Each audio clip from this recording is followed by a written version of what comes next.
Greetings, everyone. So I watched The Shiny Happy People season number 2. I actually wanted to watch Unveiled, which is about the cult. It's from Mexico, something La Luz, Mundo La Luz. But I refused to pay $18, or is that 18 again, from to HBO Max, or when no, HBO, simply to watch that Unveiled, which is 3 episodes. And I learned about that particular show from Shalise on Cults to Consciousness and her guest. So anyhow, I'm pretty sure I watched the season 1 of Shiny Happy People. So I call this reaction to Shiny Happy People, but it is my reaction, but I also want to compare it to Scientology. And honestly, it can apply to a lot of cults. And there's a reason for that. So, okay, one thing I noticed was there's a snitch culture. So they talked about teen mania, and you guys should really go check it out. I mean, the only difference, well, there are some differences between what Scientology kids go through, but when it came to Shiny Happy People, which I believe originates from Mormonism, I get confused on the sex because I'm not from that world, but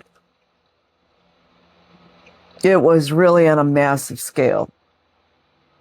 There's so much I want to go into on here, but it's not,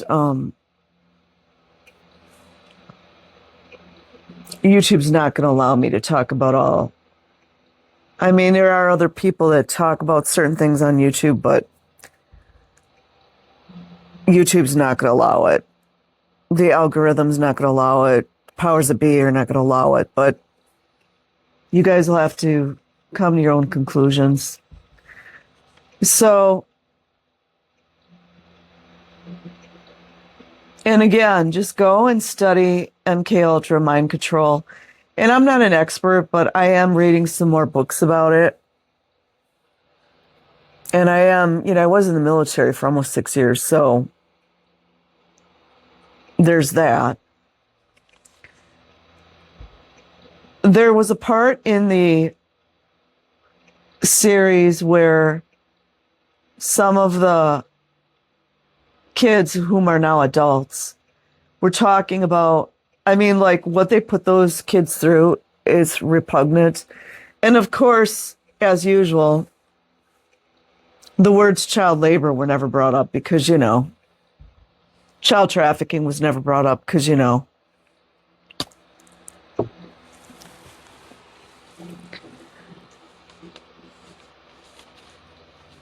So there were several people that talked about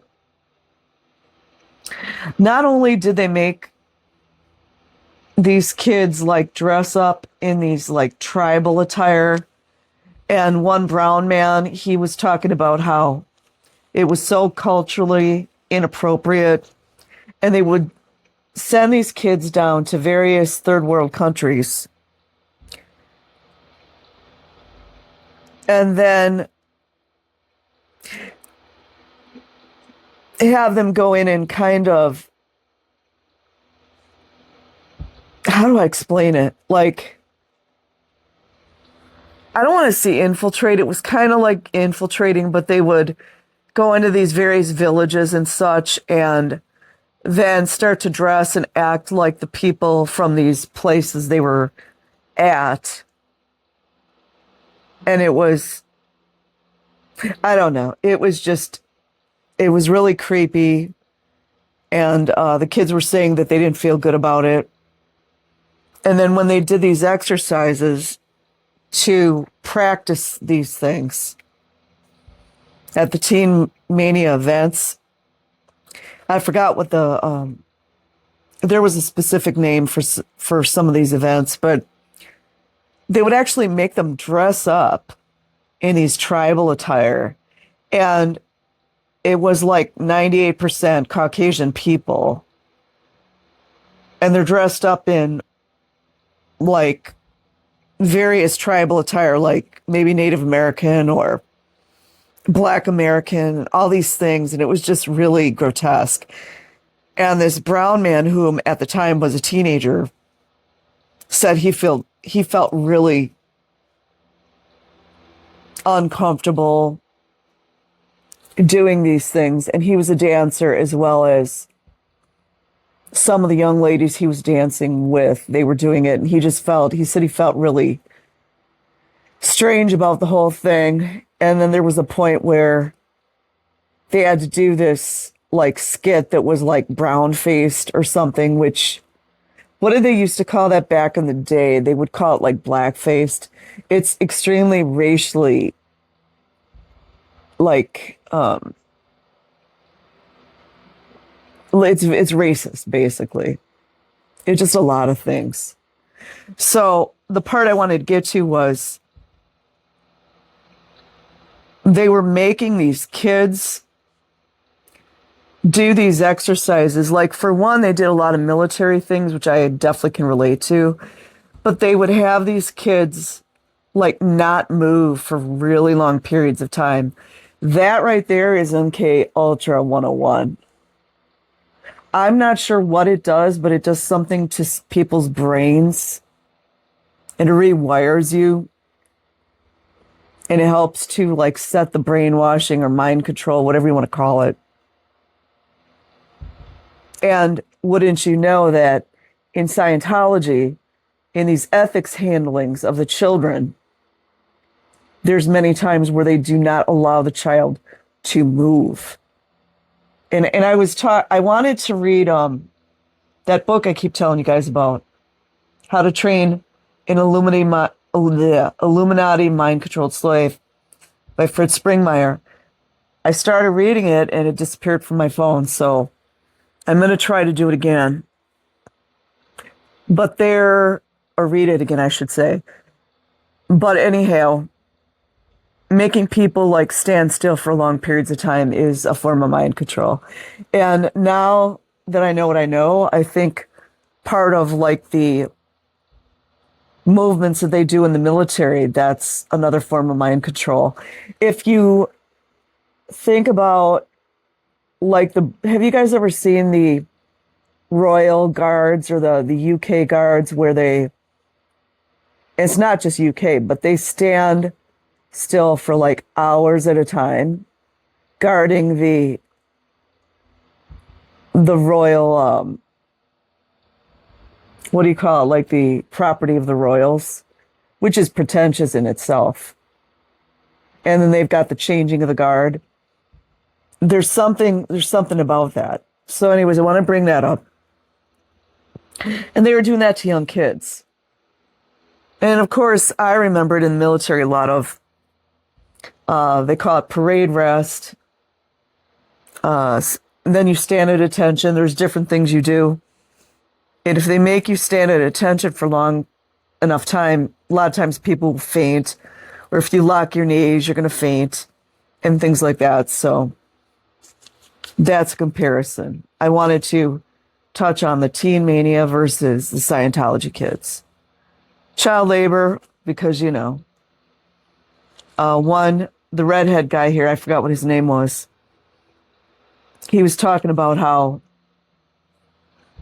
they assigned these kids, and I'd like to know what age it started as, because, it's always the magic word, teenager. They love that freaking word.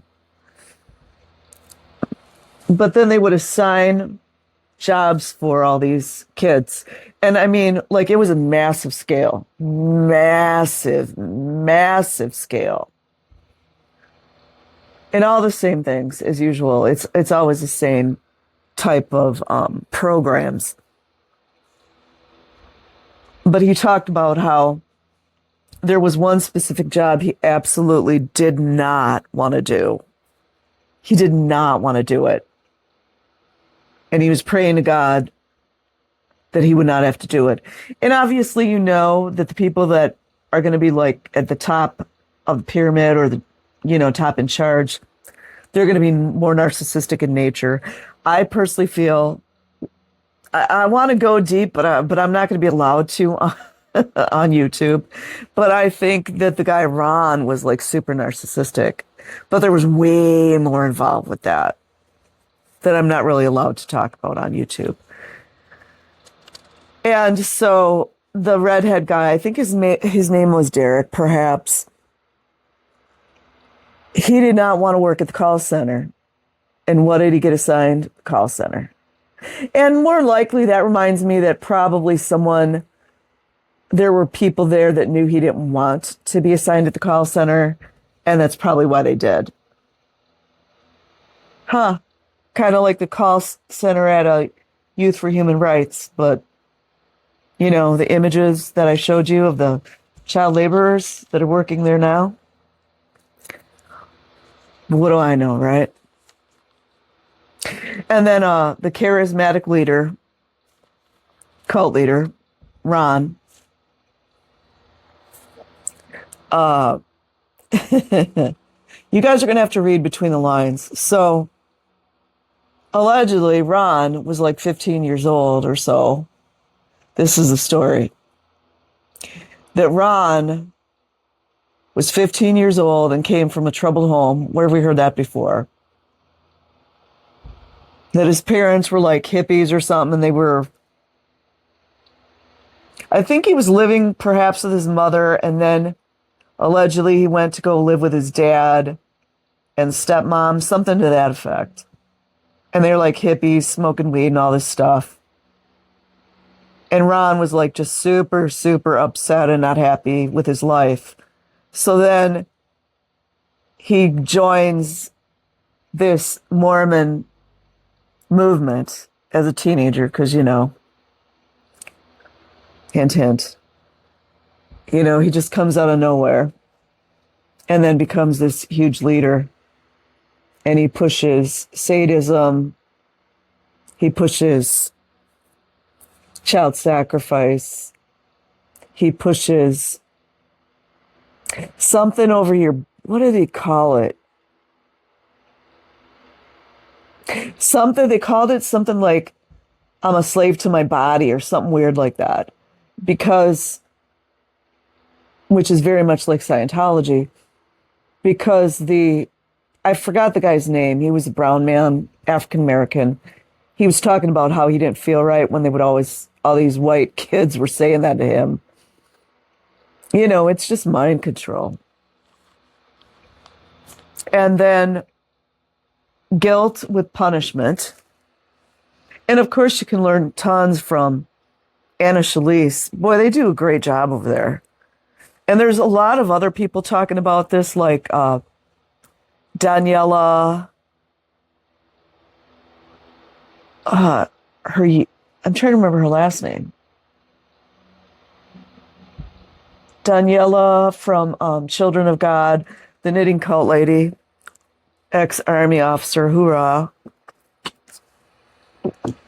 She goes into a lot of this stuff. Guilt with punishment. That's Scientology on crack. The rules. It's always about the rules. The rules, the rules, the rules.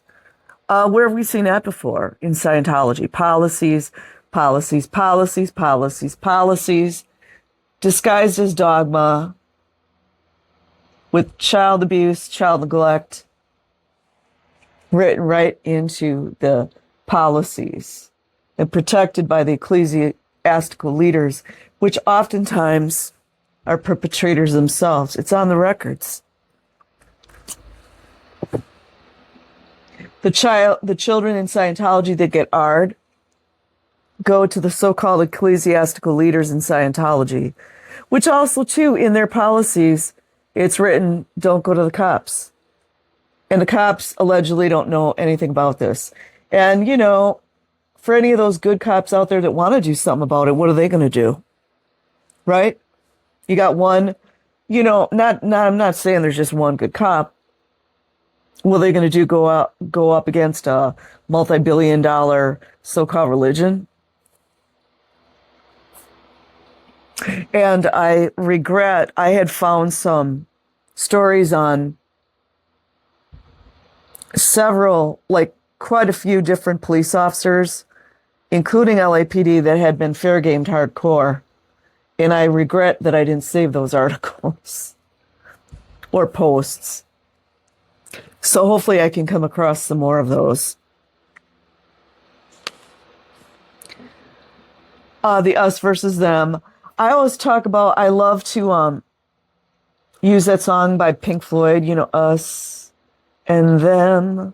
I mean, look, you guys know I don't watch the news.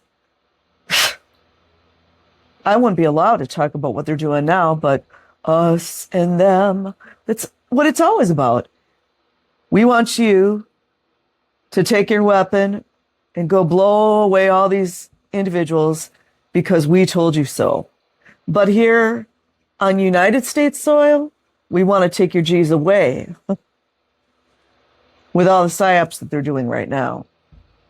They're always in the same buildings, if you notice that.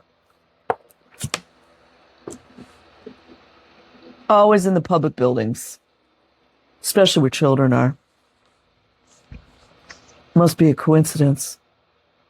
Oh, so another similarity with the teen mania, Mormonism, and Scientology, and this is a focus on the children, no questioning the leaders. Can't help but think of Wally Hanks, and I mean, what a pathetic loser scum that he was, put into leadership. Everybody wants to save Heber Jensch.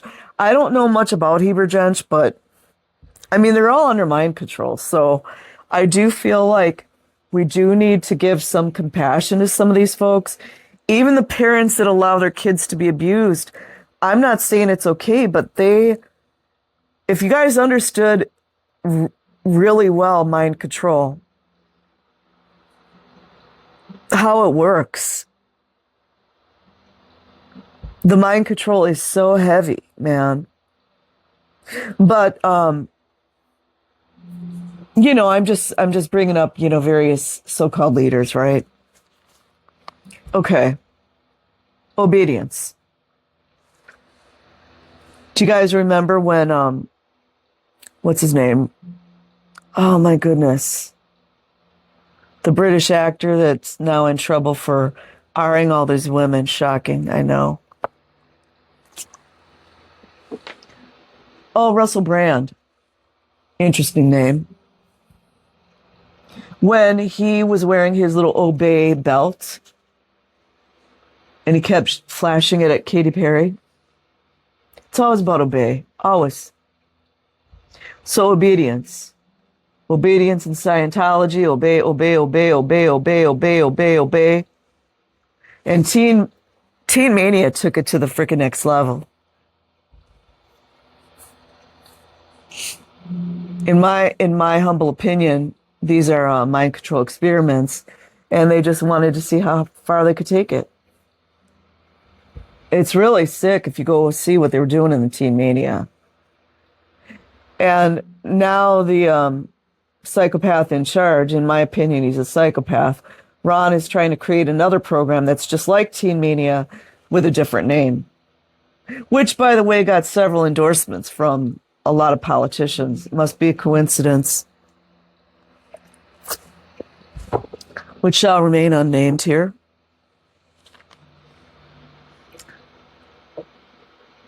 And another one, Teen Mania versus Scientology.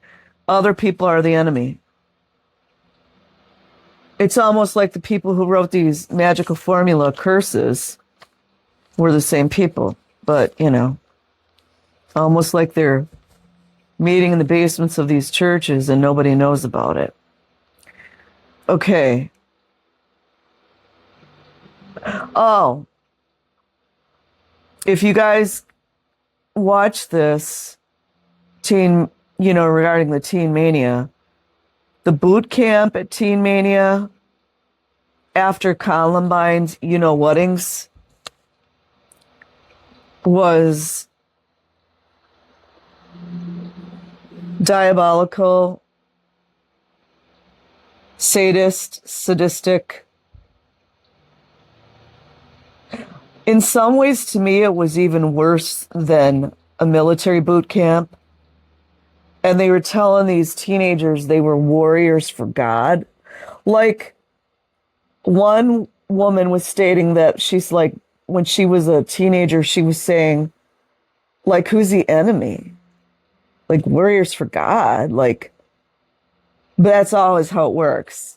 It's the Hegelian dialectic. Us versus them. Me against you, them against them. Black versus white, Jew versus Christian, all that stuff. It's all hatred. All of it's hatred in the guise of religion. And also it's too trauma-based mind control.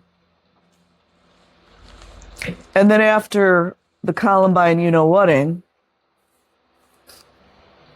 you guys need to go watch that. It's really good. The diabolical, sadistic lover of child sacrifice, it seems, where have we seen that before, was telling these young kids they need to be okay to sacrifice their life for God. And then, who do we know that does believe in that stuff? Just a question.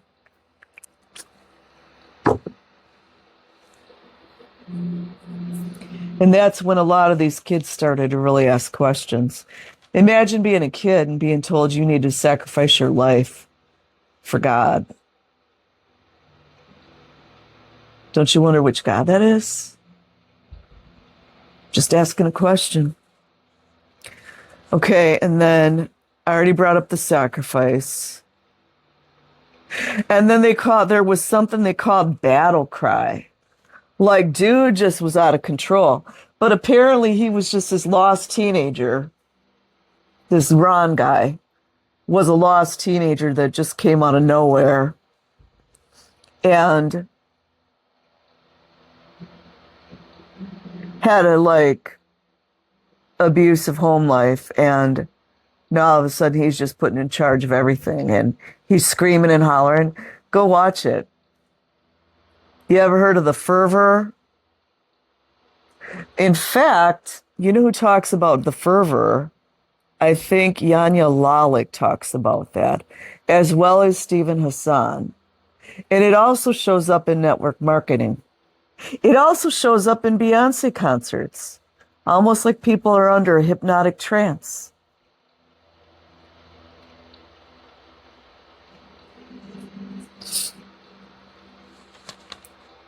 Okay, the battle cries like the military. And then several people were saying, in retrospect, they were saying it was like fascism. Where have we seen fascism before, you guys? Huh. Kind of like the last 6 years, right? Okay. And then this guy, Ron,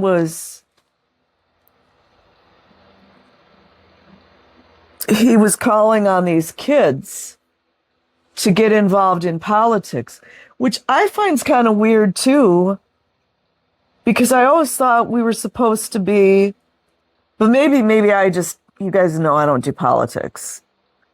I never really was deep into it anyways, but after a certain year, I just was like, I'm done with this. But I thought that people weren't supposed to mix religion and politics, but I suppose, I got thoughts about that. And it's like a separation of state and, what is it called? State and politics and religion? separation of state or something. And a lot of the kids were like, thought that was strange. I think, well, I mean, I know what it is, but okay. So then it just keeps like getting amped up, amped up. Go watch what those kids went through. It was sick. Very much like the hazing rituals in like fraternities, some sororities, more so the fraternities. Where do you think that came from? And then, so they start getting involved with, I forgot what year it was, protests regarding gay marriage. And I also want to bring up again the similarities in Scientology, because I'm getting off the mark here. So the fascism in Scientology, we already know. I mean, that's just like all over the place. And then where have we seen Scientology protesting? I particularly like the image that I had found of the children protesting psych abuse, which appears to be child abuse to me. And you gotta love those United Nations symbols in there. And, you know, again, divide and conquer. Another thing that I noticed like right away in the beginning of the show was several people were talking about there was no individualism.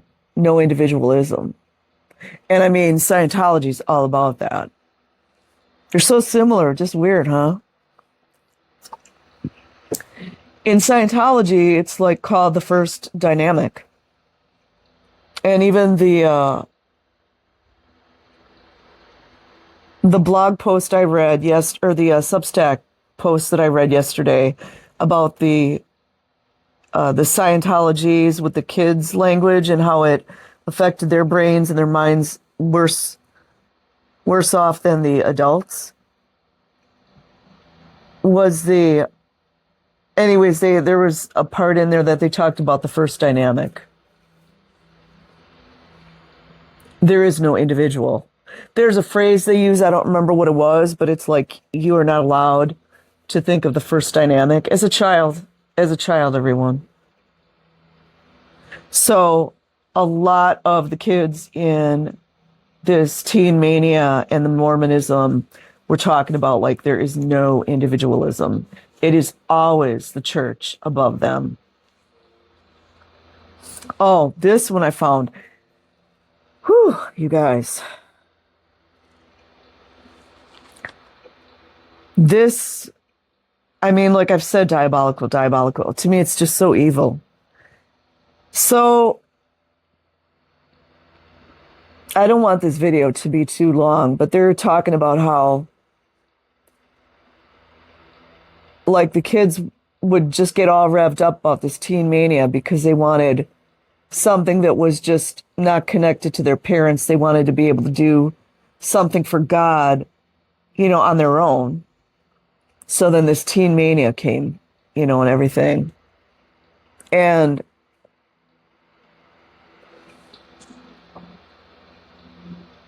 they would divide like all these kids up, and then like, I don't know if the kids would be assigned to where they were going to go or they could volunteer to where they wanted to go. Lots of awful things happened. Like this guy right here that talked about how he got a really bad appendicitis and got infected when he was in India. He got very, very sick. They're sending these kids out to all these different places. I don't even like to always use the third world country, but you know what we mean by that. We don't mean like that these places are lesser than, but sometimes access to medical care in that is not so great. So they had this, how do I explain this? So during this teen mania stuff, they had these kids divided up in all these various groups. This is so, oh my God, this takes it to the next level of evil. Okay, first of all, these kids are not young enough to be on their own, in my opinion. They have these kids, and also, of course, they didn't touch on everything. There's just so much potential for like all kinds of abuse, including S abuse, because of course. But they divide all these kids up and send them out to all these different places in America. Like, I don't know, I forgot what they said, like Texas, New Mexico, all these freaking just, and give them this big cross to carry, which to me is crazy. No money. They're not allowed to ask questions. And amongst themselves, they have to figure out a way to get back to their home station alone with no adults.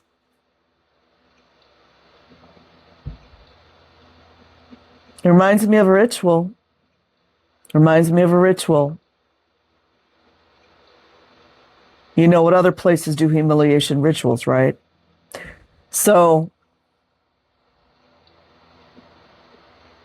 and it's the majority of these kids are Caucasian, white, whatever you want to call it, which I don't believe in, but you know, light-skinned people. And of course, it looks as if they're from the K to the K to the K, right? Lots of things happened. I mean, they're actually kind of lucky that no real violence happened. And one kid in there was explaining how, you know, they're under heavy indoctrination, heavy mind control. And they're all like in a tizzy somewhere, like, I don't know, down south somewhere.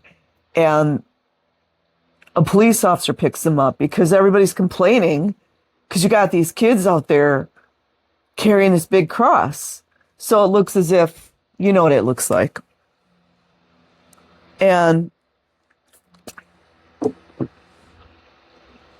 this police, I don't mean to laugh. Like, I want to laugh. It's not funny, but it kind of is a little funny.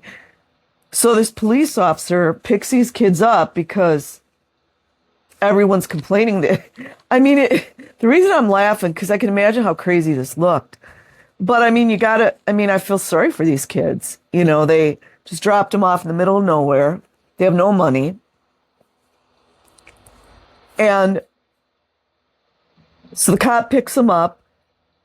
And he's like, the cross is like, I don't know how big the cross is, but it's really big. And the cop's like, no, the cross is not coming. And then one of the young girls starts crying because then she knows if they don't bring the cross back, then they failed.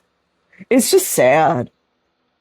So then the cop feels bad for this young teenage girl crying. And then he agreed. I'm laughing because I can just imagine how like crazy this looks. So the police officer agrees to put the cross on top of the car. It's just like, that's child abuse, man. It's like, it's child abuse like to such an extreme level. It's just messed up, you guys. And you all know they didn't get into the really nitty gritty because one of the women said, yeah, there was physical abuse, there was neglect, and there was S abuse, because of course there was.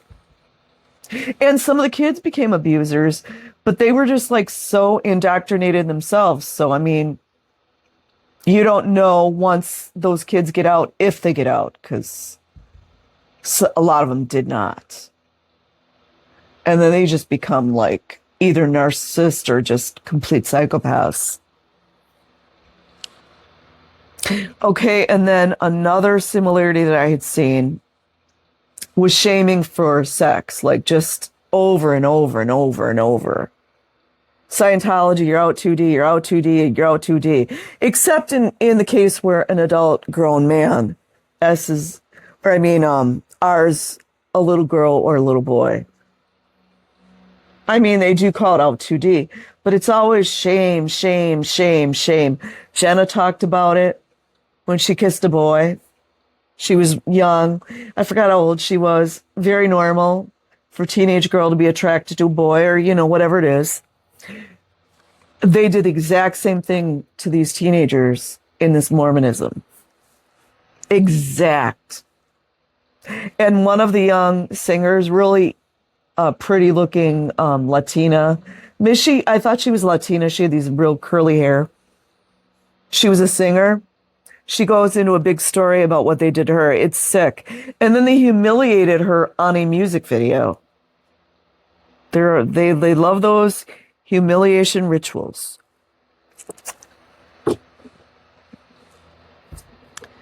Then the other thing that they did, of course, was it's scary to leave. It's scary to leave. I tell everyone, if anybody's listening, Scientologists that want to leave or any other like high control group or cult, watch that movie, The Village, man. It's exactly what it is. And then you guys are going to love this. Oftentimes, the kids were locked in coffins. Isn't that wonderful? Where else do we see people getting locked in coffins? If you don't know, just go look it up and do a little research. And yeah, I already brought up the fraternity hazing. If you guys don't know where those originate, I don't know what to say. If you don't know why we wear the graduation caps with the black cube, go check it out.